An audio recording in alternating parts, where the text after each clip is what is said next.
Hoi, it's Lewis T again, and for this video, I'm going to be doing a reading vlog of Aru Shah and the Song of Death. Hurrah! So my friend Richard from Bibliophilic Richard decided that he and I are going to buddy read this book, and we've been looking forward to read, the Aru Shah books. Well, I've read Aru Shah and the End of Time, and I do have a book review of it. I'll link it down below.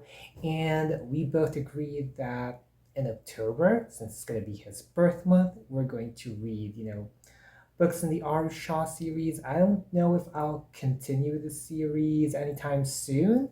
But yeah, I've definitely been wanting to read the sequel of Aru Shah and the End of Time, specifically Aru Shah and the Song of Death, for quite some time. So finally, I'm going to read it.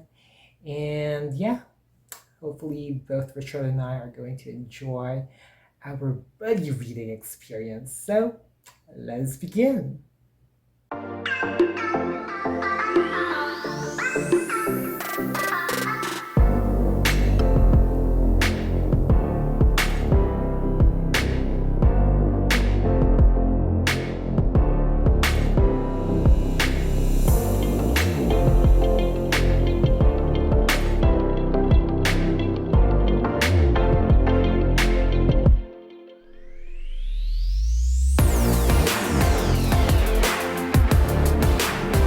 So I'm going to give you a bit of a reading update. So I've just finished more than 100 pages of Aru Shah and the Song of Death, and so far I've been enjoying it. I've been laughing, I've been thrilled, I've been excited, and I'm looking forward to finish this book with a good smile. I hope the succeeding narratives are going to be great. Now, so far what happened is that there is this person who even pretended to be Aru, and decided to steal the weapon of Pandava, and now Aru and her friends, and also another person by the name of Bryn or Brian, not sure if I'm pronouncing her name correctly, but yeah, they are accused of the ones who have stolen the weapon, and by the Naga creatures, who are actually the ones who are taking care of that weapon. And now they are heading on a quest, which is, very exciting with all these mythologies that are happening, these quests. Usually this is what happens, I believe, for Rick Riordan Presents books. I'm not sure because it's the only one that I've read so far in the imprint.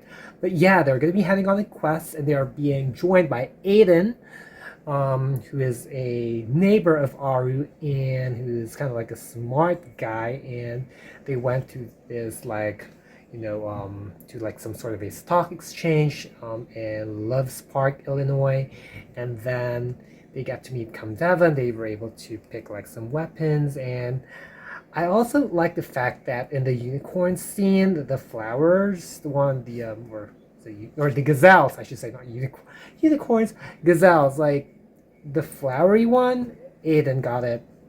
Breaking stereotypes, hurrah! Yes, and they went into this sort of aquarium, this airport that kind of uses just random names, that just sounded great. And then, yeah, so we'll see what's going to happen, with their quest now that they're back in the Nagaland space, because they were able to go somewhere. So I'll catch you folks later. Whoa!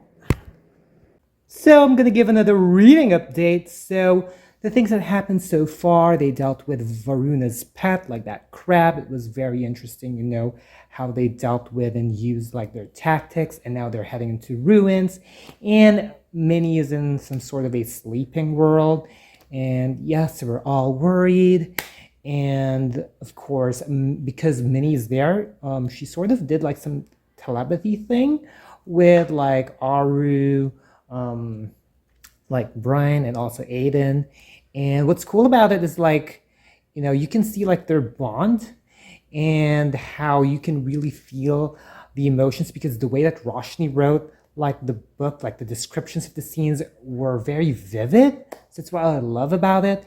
And yes, they are so close in getting to know the thief, but with every story, there's gotta be a puzzle, there's gotta be some adventures.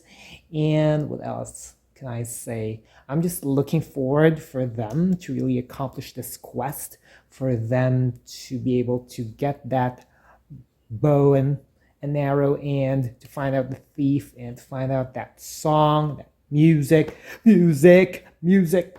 I hope that they find it. So far, I'm just filled with joy reading this book because it's just so beautiful.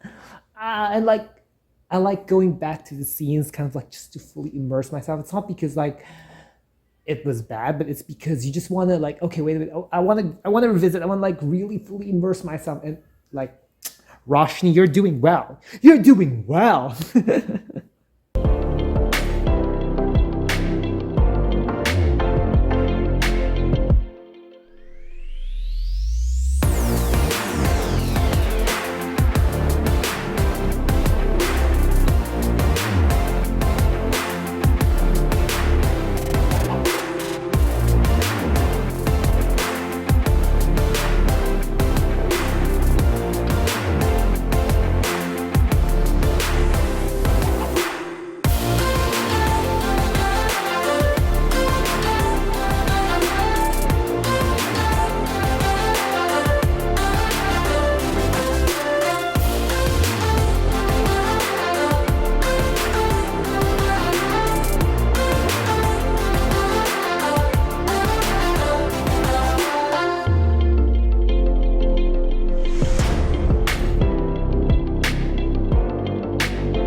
So here's another reading update. So we get to meet Takshaka, we get to retrieve the soul song, and then also, they also get into Little India, and they get to sneak into Survasa, and now they're dealing with hounds that are showing them nightmares.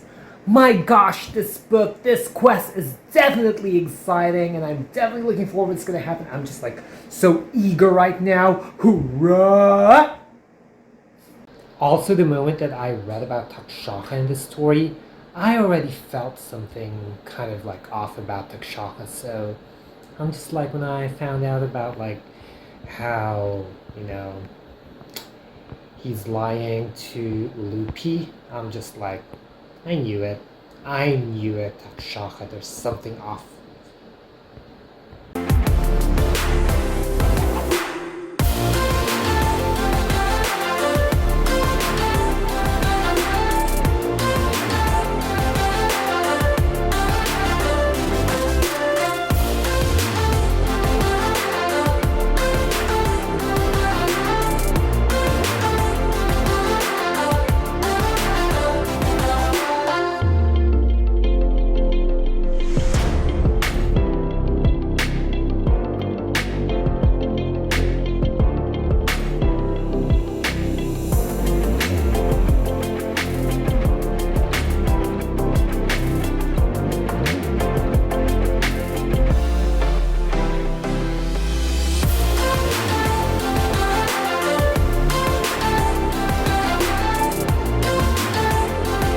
So here's another reading update. So we get to see the red cows, Aiden selfie with Ushas, and then they go to the DMV.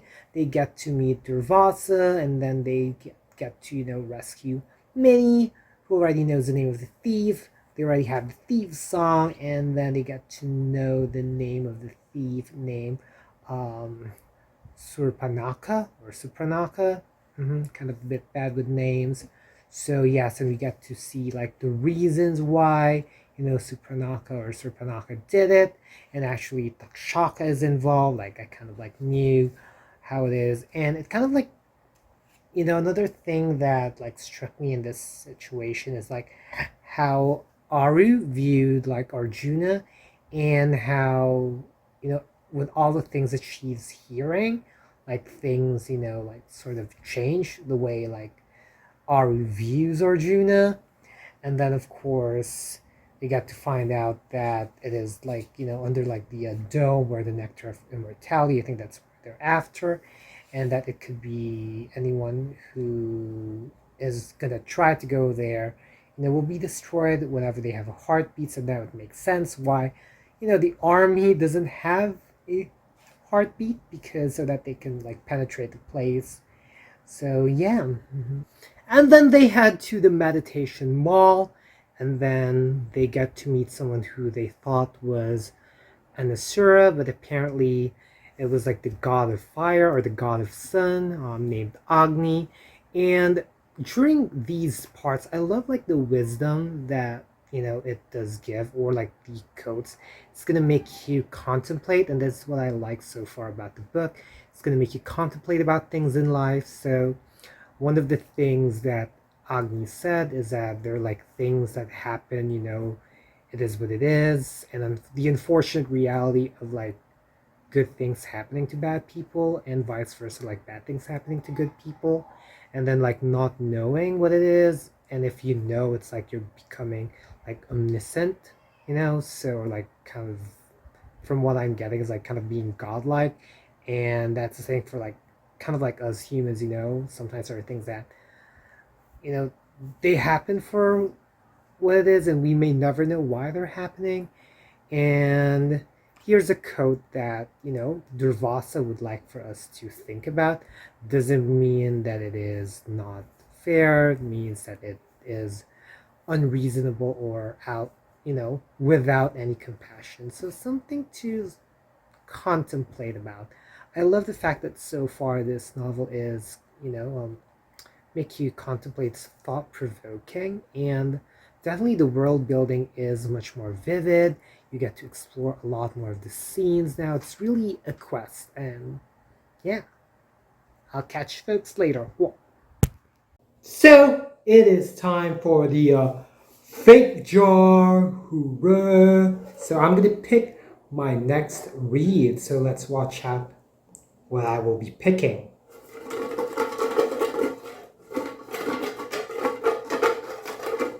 I'm looking at the camera. I'm looking at the camera.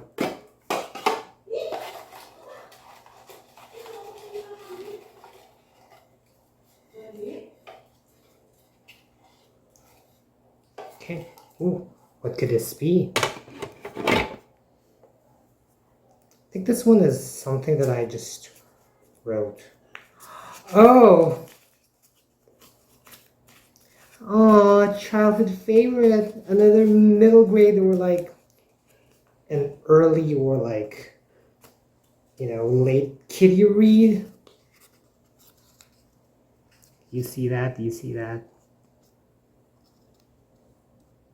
So it's Berenstain Bear Scouts and the Evil Eye by Stan and Jan Berenstein. So I just finished reading Aru Shah and the Song of Death, and I'd have to say that I really love it. Like, the way that the quest concluded was just right as it is, and I like it when there are imperfections that are happening. Typically with, when you're dealing with stories about being in an adventure and they have like this like deadline that they got to meet, or like, they have this adventure or quest or battle, like it's gonna be flawlessly, accomplished or achieved. Like in this case, they weren't able to meet the deadline. Like it was revealed that they weren't able to meet the deadline. And I just like that because it's kind of like, in reality, not everyone is like going to be an overall achiever. Like that is like the ideal like standard, but in reality, there are times that people will be able to accomplish something, but it's not like the uber duper like perfect, if that made any sense. I just love like the action packed scenes, with Lady M, and like all the wisdom that was taught there, and how, it's going to make you think about like how people would be remembered, like in general, like at least something that would make you contemplate about, and something that you can, think about. And I'm just excited about like the next adventure. I just think like everything about this, the way that the friendships were described, the way that the settings were described, it's really wonderful. Like overall, this book is like, it's very contemplative. Like it's gonna make you think a lot. There's a lot of things that some would say is wisdom. I personally would say, it is wise, and there's like full of wisdom. And some people would say like, it made me think about things, you know? So I think that's awesome about it. Like I would have to say compared with the first book, like the scenes were like much more clearer, or like I think one of the things that I commented about Aru Shah and the End of Time is that the world seemed a little bit bare at the time, but here it's like boom, like it's really like explosive, like it's like whoa, it's like you'll be amazed, like as if you're like in the adventures, like it's like you are with Aru, with Minnie, with Bryn and Aiden and Hira. So and then like the ending, I'm just like, you know, Aru, how are you gonna save these twins? And I'm definitely looking forward about the Tree of Wishes. Like, what is the Tree of Wishes? I really want to know. I'm so excited, and I'm looking forward to read the third book. Like oh my gosh, like you can tell from this emotion that I'm gonna give this book 5 out of 5 stars.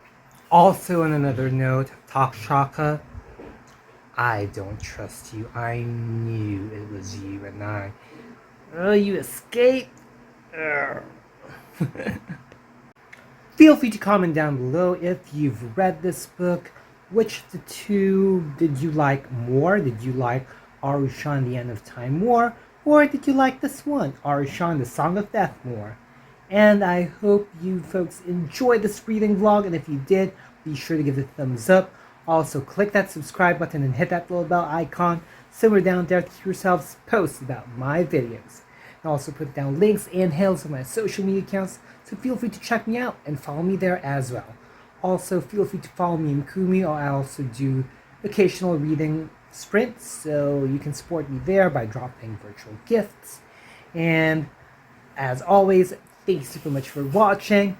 Always be thankful and unleash the reader in you. Bye, y'all. Mwah.